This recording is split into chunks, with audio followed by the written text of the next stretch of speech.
Hi! Welcome back again to Braile's channel. Nagbabalik po tayong muli para sa pahabol na payout ngayong July at unang payout para sa buwan ng August. Hindi lamang sa social pension maging sa pagbibigay din ng birthday cash gift, pamaskong handog at ang libreng medical services sa isang lungsod.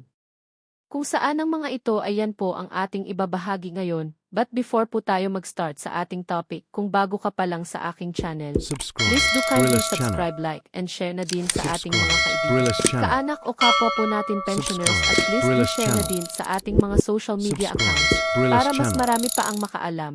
With no further ado, let's begin na po sa ating topic. Good news!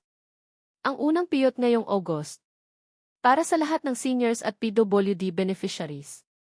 Pamaskong handog, social pension, birthday cash gift at libreng medical services. NCR at iba pang lugar alamin.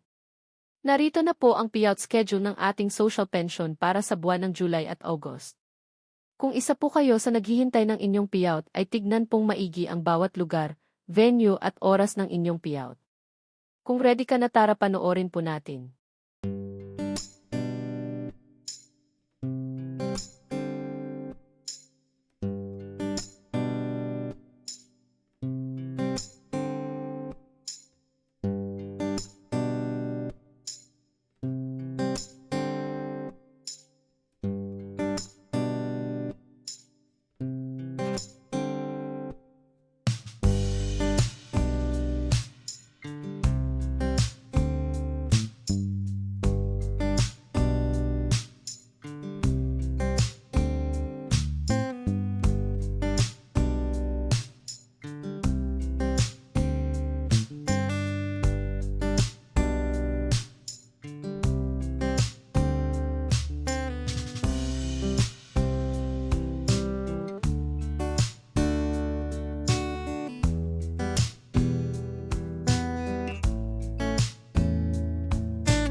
At para naman sa mga may katanungan o hinaing sa kanilang pensyon o iba pang benepisyo maging sa status ng inyong social pension application, ay maaari po kayong makipag-ugnayan din sa inyong barangay or OSCA office para sa agarang kasagutan. That's it!